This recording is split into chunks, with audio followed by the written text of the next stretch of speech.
Hi everyone, welcome to Fully Diluted. We're joined here today with Terrence, founder of Humanity Protocol here at ETHCC in Cannes. Would love for you to just give a quick intro about yourself and Humanity Protocol, and welcome to Fully Diluted. Well, thanks for having me. So my name is Terrence. I'm the founder of Humanity Protocol. We started Humanity a couple years back thinking that identity is one of the more important problems that are still unsolved, not just in the Web3 ecosystem, but actually in general. I think it's one of the use cases for blockchain that people have been talking about for a long time. And nobody's really been able to execute on that sort of wider decentralized identity vision, and that's exactly what we're trying to do. And my background historically, I was always in tech. So I dropped out of university, started my first company, not in the crypto space, in the travel and hospitality space. Grew that to over $100 million in revenues, $1.5 billion in valuation, but it was in the travel and hospitality space. So COVID really made it tough for the business to continue. And then moved over to sort of Web3 and crypto and thought, hey, you know what? There are a lot of skill sets that I've developed that will allow me to potentially succeed in this space, right? And with Humanity, what we're trying to solve is how do we verify things? How do we verify things in an age where it's really hard to trust? Because when we look at what sort of technology and what AI has been able to do, it makes it pretty difficult for us to know what is actually real or what is actually fake, especially in the digital world, right? In the physical world, it's a lot easier. But whoever's watching this video, it's becoming harder to actually know whether it's a deepfake or not, right? And so what we're trying to do is say, how do we use blockchain to solve for a couple of different things? Number one is how do we start by verifying and proving that you are a human being? So, proof of personhood, we think that's one very important thing. But then moving beyond proof of personhood, the whole goal for us is to actually proof and verify many different human attributes, right? So it could be, different things like, proof of employment, how do I know that you actually work for Messari? Or, proof of education, how do you know, like if somebody says on their LinkedIn that they went to Stanford, how do you know that's true, right? All the way to other sort of, more call it positive use cases, right? Like think about a world where, maybe there's value in proving that you are an avid gamer because you spend 30 hours on Steam every week, right? Maybe there's advertising value in knowing that. All the way to maybe it's DeFi and RWA, having reusable credentials for KYC or reusable credentials for verifying that you're an accredited investor or your credit score. Or maybe even it's really just proving that you have $1 million in the bank, right? So how do we do this leveraging blockchain, leveraging zero knowledge proofs? How do we do this in a privacy preserving way so that you essentially get to control what data gets verified and who you share that data with, right? And so that's what we're doing with Humanity Protocol. We're building a blockchain where credentials are natively baked into the chain itself. And the goal for us is obviously to attract builders, applications to live on top of Humanity. But the other thing that we're also doing is working with other blockchain ecosystems, right? So that we can enable our credentials to be used on potentially Sui, Aptos, Ripple, et cetera, applications that are building on top of other ecosystems might be able to call into Humanity Protocol to be able to verify things about their own users also.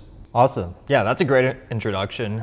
I think everyone can agree that those use cases are super valuable, from detecting deepfakes to creating on-chain credit scores. I'd love if we could get a bit more into the technical details of how you're doing this. So you mentioned proof of humanity. What specifically is that? How are you verifying people's identities? I'd also love if you could touch a bit on your use of ZK tech within Humanity. Sure. So I think, the way we look at sort of credentials on Humanity, there are sort of probably like looking at three types of credentials that are being issued. Number one is sort of what we call the proof of humanity, proof of personhood credentials. We leverage biometrics for that. So we do have an ability for people to actually download an app. And the type of biometrics we're focused on is palm. So, people scan their palm with the app. Largely it's palm prints. it gets affected by lighting, by different sort of things, but it's largely accurate enough for us to make sure there's liveness check and that you are a unique person, right? And then the next layer is we actually have hardware devices that we're rolling out very soon, probably in the next month or so, where spread across the world, people will be able to go to these devices and they can scan not just your palm print, but also their palm veins.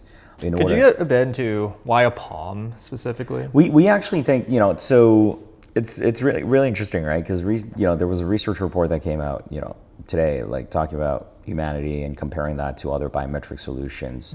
When you look at sort of the type of biometrics where it's the most unique and accurate for people, it's actually the iris or the palm, because everybody's palm prints and palm veins are completely unique. And there's no other part of the body that's true. There are, but it's not necessarily the most accessible, right? Like, so for example, palm biometrics and palm biometrics and iris are two that, does not require contact. So for example, fingerprint actually requires contact, right? Palm does not require contact. Facial recognition is not as accurate because, I'm sure you have a doppelganger somewhere, right? And then facial features change quite often also. Right. And there's aging. Yeah. There's a variety of things. People get fat, people lose weight, whatever it is, right? So it's widely known that palm-based biometrics and iris is probably the two most accurate thing. And it's the palm, stuff has been used by various companies and countries for a while already also, right? You look at Amazon in the US for Whole Foods, right? In China, Tencent uses that for payments with WeChat Pay. Japan, a lot of banks have been using that in place of facial recognition or fingerprints when people do their KYC. So it's pretty proven technology. We actually think why we're using this is also because it's a little bit less intrusive. For a lot of people, it's not as dystopian to go scan, your palm versus your eyeballs or whatever. And we also think there are a lot of use cases where this is possible that, say, an iris scan is not possible, right? Like we recently, 2 weeks ago, we announced an acquisition. So we bought a company called Moongate, which is one of the biggest events ticketing platforms. I mean, they power like music festivals, concerts, tech conferences, but they also power a lot of crypto events, right? So ETH Denver is powered by them. Token 2049 is powered by them. All the blockchain events for Binance Blockchain Week, all their KOL events actually run their ticketing systems through Moongate, right? And you can imagine it becomes like a very simple user experience if people can simply say, oh, I have my Human ID, I've already associated with my palm, and then I can actually access the event for ticketing without having to go line up, find my QR code in a hidden email, bring up my ID, et cetera, in order to gain access, right? So we actually think there are a lot of use cases for palm-based biometrics that some of the other biometrics might not be possible. And for users, could you just explain how you scan the palm? I mean, it's super easy, right? Like, I mean, this is probably on the mobile, on the app side. You obviously did it last time when we met, but like, so even something as simple as this, right? I could like, if I scan, it would recognize that this is my Human ID. Yeah. Right. So you have an app this would be like a potential ticketing use case, right? Okay. So yeah, we have an app where you can download on the App Store and you can enroll and register. On the verification side, we haven't rolled this out yet, but we will be rolling that out through like different sort of partnerships, maybe events, maybe it's payments, maybe it's loyalty programs, et cetera, et cetera. And then we also have the hardware piece, which makes it a lot more accurate and robust, where we're taking a lot more data points in order to be able to verify that you're a unique human being. And those devices are coming out soon. Is that like a device that you go to, or do you have to it would be, acquire it? we're not really, there are a couple there are going to be a couple different sort of form factors. There are going to be ones where you can actually just plug into your own phone. But the main one for registration and enrollment is going to be like a physical device that, is probably going to be done through operators or sort of partners. So we're not focusing so much on, hey, come scan your palm and get paid some tokens. We're focusing more on, hey, partnering with coffee shops, retail chains, where this becomes like a device that simplifies loyalty programs, or events where this becomes like the access control machine, right? In order to make it simple for people to want to come enroll without necessarily saying, oh, it's tied to a financial incentive. Gotcha. And then I think one keynote that you were asking about, in terms of ZK proofs, I think that it's important to know, for us, when it comes to data and security, none of the raw data or images are ever transferred. If you download the app and you scan, it never leaves your phone. We're not taking any raw images. All we're doing is we're taking what we call a biometric signature, which is sort of like the patterns, right? And we take the patterns and then we encrypt it, and then it's stored on decentralized storage on IPFS. And then what we're doing to compare whether you exist in the humanity ecosystem already or not as a bot is simply comparing the hashes, right? So there is no ability for that data to be reversed back into, let's say, a raw palm or palm vein image. Gotcha. So ZK tech preserves privacy through encryption. And then the other thing that I mentioned, there are a couple types of credentials that we're issuing. The other type of credential that we're issuing is leveraging something called ZK-TLS. Right. So we're going to be rolling that out actually very soon, where people can maybe log into their Emirates account, log into their Marriott Bonvoy account, maybe it's their Steam account to prove various things. Prove how many hours of gameplay I do, prove that I'm a diamond member on Hyatt, right? So these are sort of the other types of credentials where we think it will be very useful, right? Maybe not from a fraud prevention perspective, but down the road, maybe from a marketing, maybe from a... And the ZK-TLS is independent of the biometric, is that It's independent of the biometrics, right? Gotcha. It's independent of biometrics, but we've built our stack for that also, because as I mentioned before, humanity is not just about the biometrics. I think people associate Worldcoin with the orb thing, whereas for us, the focus on humanity is it's a credential-based blockchain, and the proof of personhood with biometrics is just one piece of it. Gotcha. Whereas we have ZK-TLS for verifying, different sort of things, different sort of information on websites where a user might log into. And then the third thing that we have is what we're building is called sort of an ecosystem of identity validators. So identity validators are trusted entities that will have the ability to issue credentials. And it could be many different sort of types of entities, right? It could be a university that issues a graduation certificate. It could be your company. It could be Messari saying, you know what, I'm going to issue a proof of employment credential for all my employees, so that if people ask, they know that they're not, it's not some random dude pretending to work for this company, right? So, and then, there are other sort of things that we're rolling out, financial services. We're actually going to be announcing a very big partnership soon with a pretty large financial institution where there's going to be credentials based on transaction history, or maybe it's bank account net worth, et cetera, where this information, again, we will turn them into zero knowledge proofs, allow users to make sure that it's completely privacy preserving. They get to choose what sort of information they want to share with people, who they want to share it with, and have this be usable, whether it's in on-chain use cases in the Web3 world, or maybe even in the Web2 world. Gotcha. So you have these series of credentials. I think a lot of people hear about Humanity or Worldcoin and just think about the biometric side. Do you see all these different ways of doing credentials being composable or interacting with each other? Absolutely, right? Because the way we think about humanity is that we have this common unifying factor that we call the Human ID. And so the idea is that there are people that might not be comfortable with their biometrics, and we're okay with that. You can still use humanity. You might actually simply want to prove that you're an avid casual gamer and you spend $2,000 a month on Candy Crush. Right? Because there is, we're investing in incubating projects with our using humanity where they're thinking about building something almost like a honey, like a coupon system where, if you prove that you're an avid gamer, you get free points or free tokens when you play some other Web2 games, right? So the idea is that it's really just about creating a layer of trust for people to verify whatever the hell they want, right? It's not necessarily, you must go do a biometric scan in order to prove that you're a human being. It could be, maybe I just want to prove that I am a frequent traveler so that I can join the Traveler DAO, right? So these are sort of things that we're trying to do. Yeah. Could you go a bit into the actual UX of a user on Humanity? So they want to prove a credential. What do they do specifically? So if they want to prove the credential, I think right now the only credential that they can prove as of current moment is as a proof of humanity palm-based one. So then you can go to humanity.org, launch our app. It goes in the dashboard. You can scan a QR code, download the app, and then you can do it. Okay. Very soon, there's going to be the ability for you to actually verify other things, like some of the other credentials. I think travel and loyalty is coming up soon.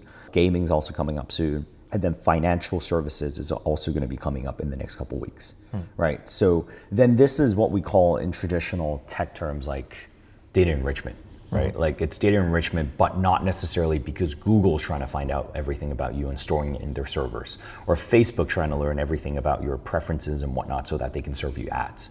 In our case, it's you verifying various things that you want to verify, and then having the ability to actually showcase this to parties that you want. And how integrated do third-party platforms need to be to verify it? We started rolling out our APIs. We're going to soon roll out SDKs, and then they're going to be sort of standardized smart contracts for people to use. So whether it's a Web2 platform or company or a solo developer that's messing around with the dApp, we're going to make it super easy for people to do that. And I think one key thing that we're also doing is working with other blockchain ecosystems. The idea is that we want people building on Solana potentially to also be able to make use of Humanity Protocol. Well, we're going to be creating what we call cross-chain verification bridges, so that an app that is on Solana, maybe it's pump.fun, right? Yeah. Maybe there's going to be a pump.fun. I'm not talking to the team, I don't work with them, I should probably, but there's potentially an idea where if you think about a pump.fun where only people holding certain credentials can buy into the token, or at least in the initial liquidity pool, right? It might be the case that you want only verified human beings, or you might only want people who verified that they have certain character. Maybe it's a gaming token launch. You want only verified gamers to be able to participate. So these are things that we can actually enable, not just on Humanity, but also other ecosystems. Gotcha. So interoperability, cross-chain functions. Just in terms of design, why build your own chain for Humanity? Because I think we need a home. I think one of the key things is we want the verifications to settle on a chain. I think some of the other identity projects in the past have chosen to sort of build it as an independent thing and then try to work with different ecosystems. I think the challenge is that identity is one of the most important things, yet a lot of blockchain ecosystems, the problem is it's also kind of not a priority. Yeah. You know what I'm saying? Yeah. Right? It's not the biggest moneymaker for most blockchain ecosystems, and then, people are happy to say, hey, you know what, I'm pseudonymous, so, let it be, right? If you notice, even like what Worldcoin did was they started with the orbs, right? And then they actually ended up building their own chain also. So for us, actually, from day one, it was all about having our own blockchain. It was all about having our own blockchain that natively integrates with credentials, and then also on ensuring that we have interoperability with other blockchain ecosystems. Gotcha. That makes sense. So I want to turn a bit to go-to-market. How have you thought about acquiring users so far? Is it global? Have you been targeting specific regions? We want to go global, right? I think, when you look at sort of a digital ID or decentralized ID, it's only useful if you have like a lot of people on it, right? Facebook Connect is not very useful if Facebook only has 2 people. Right. Right. It's useful when you have 2 billion people, right? So for us, it's about network effects. And so we do care about going global. I think so far signed up, we have around just under 10 million human IDs that have been registered, just under 1 million people who have actually completed the palm verification from 180 countries all over the world. I think from our perspective, one of the key things that we want to do is focus on what we call, in traditional tech terms, like B2B2C. So I'm not necessarily trying to directly target users, hey, come scan your palm. I actually want to create use cases and products so that they are incentivized to do it by themselves, right? I mentioned earlier a ticketing use case. So Moongate powers like 500,000 event attendees a year. Obviously, there's some overlap because some people go to multiple events. But the idea is, hey, you know what? If it offers a convenience for people because they can just go scan their palm and enter the venue, suddenly I onboard a lot more people, right? Maybe it's working with other projects for airdrops where they want to have certain credentials verified. So that's what we call fair drops, right? Or even looking at sort of for physical devices, we're now working with a hospital in Hong Kong to use that as access control for doctors. We're looking at partnering with retail chains in Asia and South America for this to be a loyalty point system. So what we're trying to do is say, okay, how do we actually partner with other companies, maybe not necessarily in the blockchain space, but so that we can onboard as many people as possible in an organic way without it being, hey, come scan or come give us some data, or it's not even true, like come do this, even though you keep your data and then we give you some money. That's not the ethos of what we're trying to do. Gotcha. Yeah, I think an interesting aspect of the Moongate acquisition is just kind of bringing distribution to yourself. I think we've seen other companies emerge in crypto, like Inversion doing stablecoins and DePIN and buying whatever MVNOs and connecting to Helium. Do you think that's a more effective way in general for crypto to get users? Just get the I think it is, right? Like I think in the it's really interesting. I think it depends on what the goal for the project is, right? Like if the goal is, hey, you know what, I want to. It's largely a product or project that is very focused on crypto degens. They obviously shouldn't do this, right? It would be a waste of time. If you look at, I don't know, like a restaking protocol, like there's not a single person outside of crypto who understands what that means or cares about it, right? And in fact, probably most of the people in crypto don't understand what it means and don't really care, right? So then I'm not shitting on restaking protocols. I'm just using that as an example of something that like my mom wouldn't necessarily care about. But I'm simply saying, right? Like, but then if you look at say, an MVNO for TMT, right? Yeah. Or what we're doing, where hey, we actually want to onboard as many people as possible. Use this so that hey, somebody who has a human ID down the road might not even know that this is blockchain powered. They might even just simply say, oh, this company is asking me, in order for me to get this offer, they're asking me to verify and prove that I'm actually, a loyalty member of Marriott, right? I don't have that person doesn't have to know this is powered by blockchain, powered by ZK-TLS, there's credentials in the back end, et cetera, right? In that scenario where you want, potentially millions, tens of millions, hundreds of millions of users, I think it's actually not a bad idea.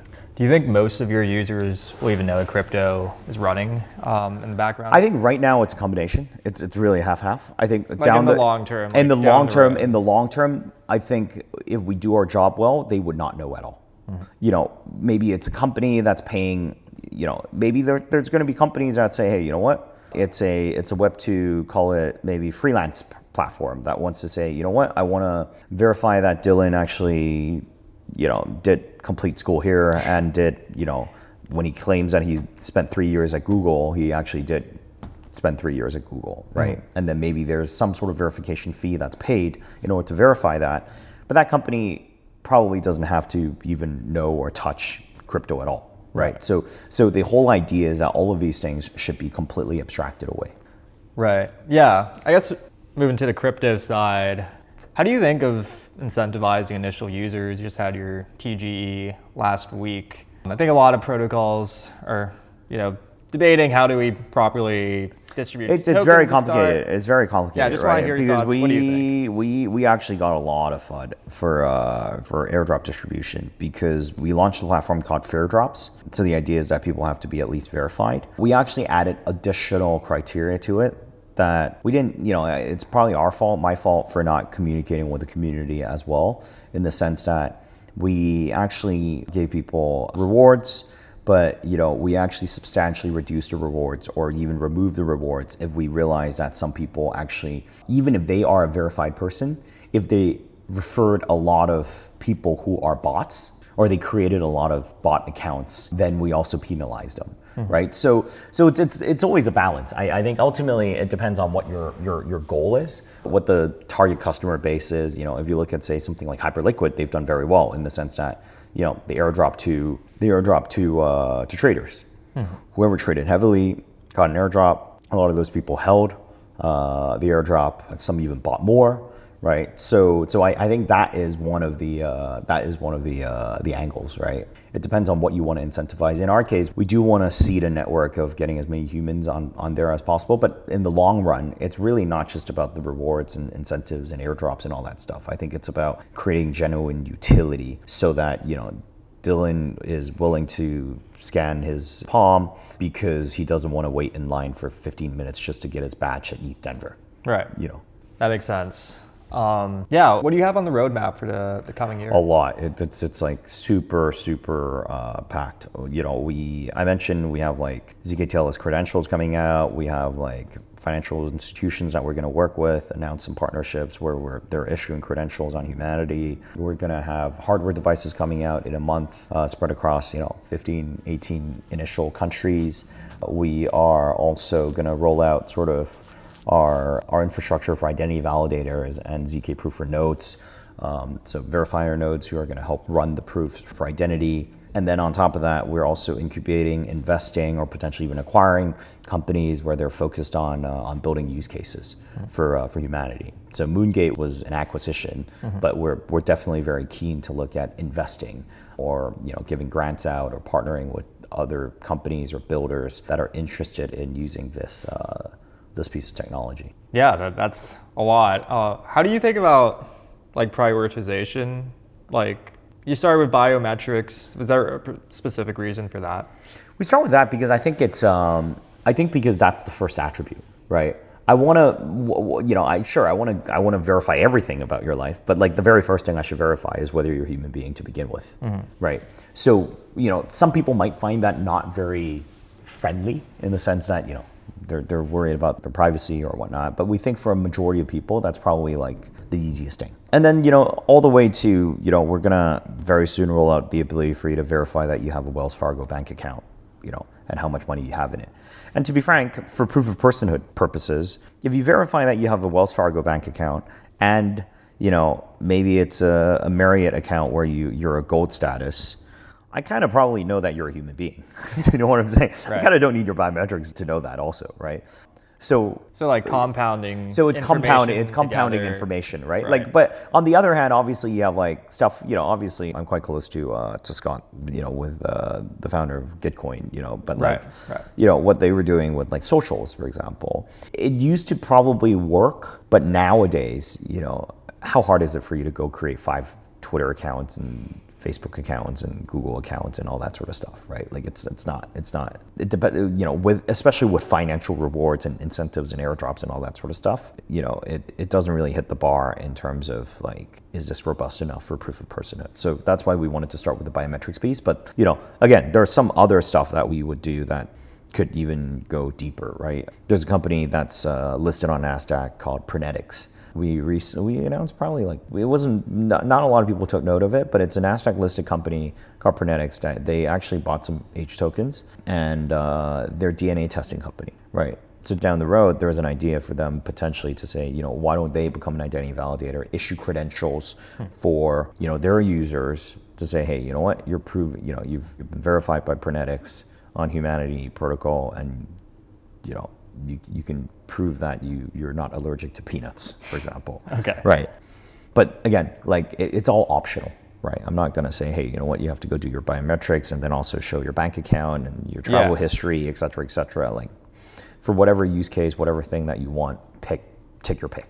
Right. I think one use case that you mentioned, I think everyone's thinking about are AI deepfakes. How do you think about the pace of development there where like, when are we just not going to be able to tell the difference anymore and really need something like we're actually, this has been in discussion by my team for a while. We're actually building a product specifically for that so that, somebody can essentially verify or at least, somebody could run a proof and say, okay, this video has not been tampered with. And, whoever's in that video, maybe it's Trump, maybe it's Elon, maybe it's me or you or whatever, says, you know what, this was actually me. So to answer your question, I think very soon. At this point, there are videos where I can't tell.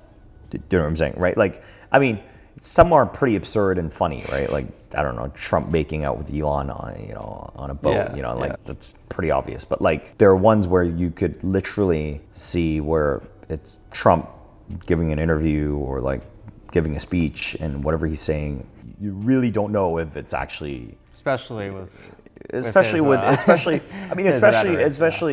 personalities where genuinely you don't know what normally comes out of their mouth, right? Yeah. So Yeah. you know what I'm saying? So it's really hard to tell, right? And I think there are substantial ramifications moving forward. Like, I think you pretty much can't trust anything you see. You would have to verify. And that is what we're trying to do, essentially building a unifying layer for trust and verifications. Awesome. Is there a question that I haven't asked that you would want me to ask? No, I think we're good for now. Okay, awesome. Where can listeners go to learn more about Humanity? Humanity.org. So website's pretty simple. Our Twitter is HumanityPROT. My personal Twitter is TK_Humanity. Token ticker is H, and we have a lot of exciting things coming out. Awesome. Thanks so much for joining us, Terrence. Thank you very much, Dylan.